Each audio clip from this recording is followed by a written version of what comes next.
Hello and welcome back to the channel. Welcome to my home. Today I want to be talking about William and Catherine and how they are positioning themselves in the charity world with some restructuring of their household and their organisations and charities.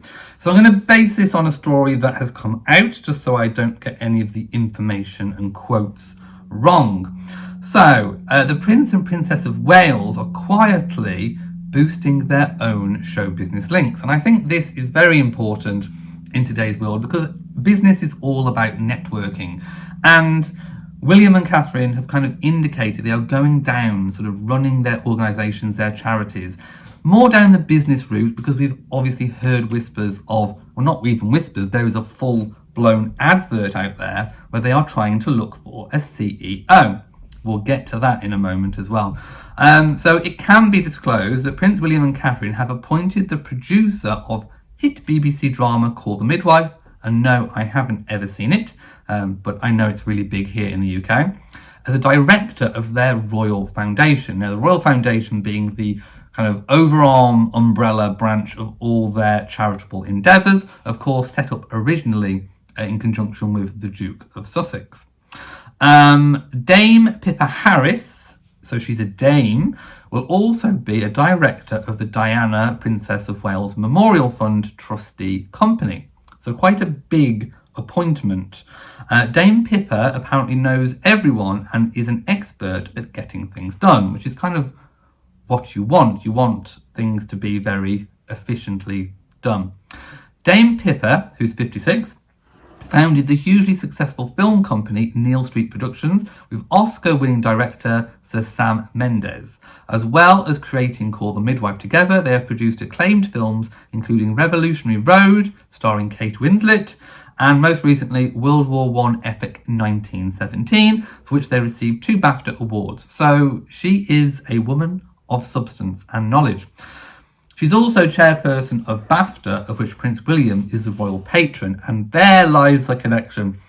He's obviously come into contact with her through his patronage of BAFTA.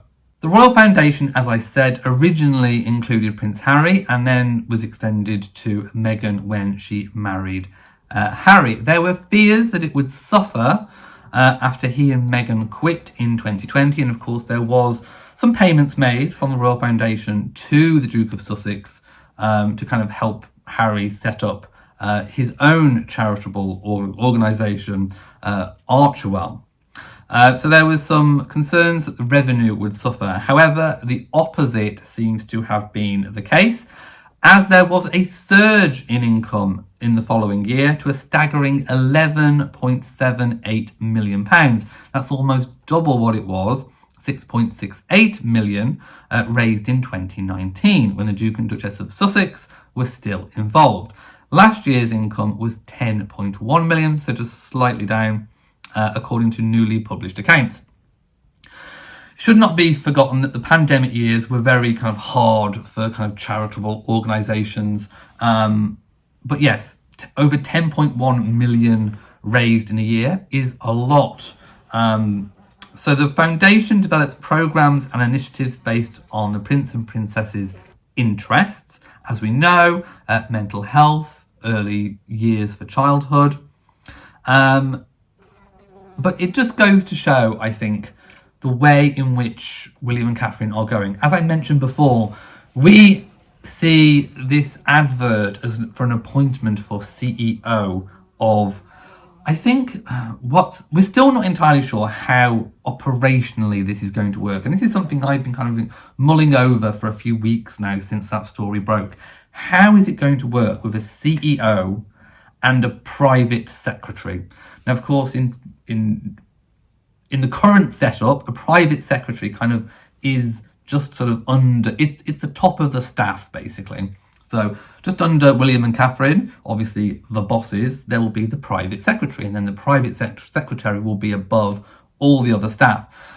What I think is interesting is this kind of setting up as the organisations as a business. I can see a practical sense for it.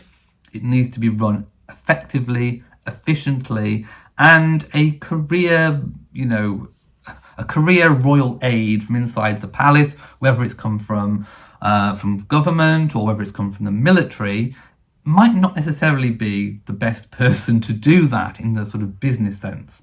So I quite understand the CEO being sort of head of the charities, the organisations, that kind of thing. But to be over the private secretary, which is how we think it's going to work, but still not 100% sure, kind of puts me in the mindset that there's going to be a lot of friction. There was a story out in the last couple of days that William's and Catherine's current private secretary is leaving. Almost the media was trying to put out that that he was leaving in a bit of a huff because of this CEO role. And that, when you actually dive and delve a little bit deeper, that's not the case. What is the case is that the current private secretary is actually on secondment from the government to kind of fill a kind of interim period. So that was always going to end. So the current incumbent is going to go back to government, back to his normal day job, which of course leaves a vacancy which needs to be filled. So William and Catherine are not only looking out for obviously a private secretary, but also a CEO. I'm not entirely sure yet if someone's been named as the new private secretary. It wasn't the last time I checked. But if I find out, I will keep you updated in due course. So I'm still not sure how it's going to work. This is how I see it in practice. I think that the CEO is going to run and oversee the Royal Foundation and any charitable endeavours or business endeavours that William and Catherine undertake. And when I say business endeavours, I don't mean that they will get the money for themselves. I mean any money that they make from business goes back into their charity fund. So I think the CEO will be really good for overseeing that, because that aspect of royal life is growing exponentially. I think the private secretary will oversee the kind of household, the other staff in William and Catherine's royal household.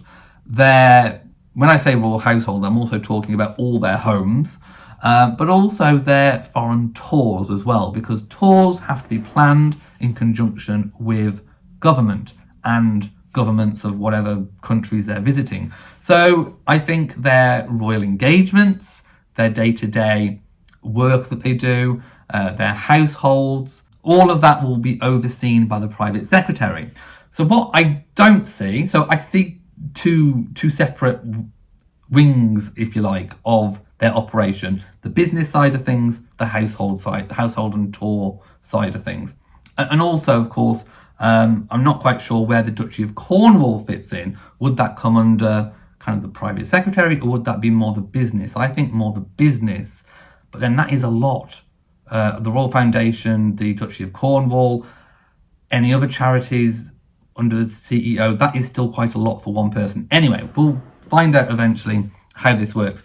But I still don't know in terms of the rank. Will the CEO and the private secretary almost be considered on the same level, just to appease any ill feelings? I think that makes a little bit more sense. I don't think it's going to work if the CEO has kind of, rank over the private secretary. It's a mind boggle, it really is. And we'll only really see how this transpires when it actually takes effect. So we're still holding our breath. We're still waiting to see who William and Catherine appoint as their CEO and what that role actually entails. So thank you for watching this video. If you have enjoyed it, please give it a big old thumbs up. Don't forget to share on social media, and of course do hit the bell so that you know whenever I upload a new video. So from me, mwah, to you all, and goodbye.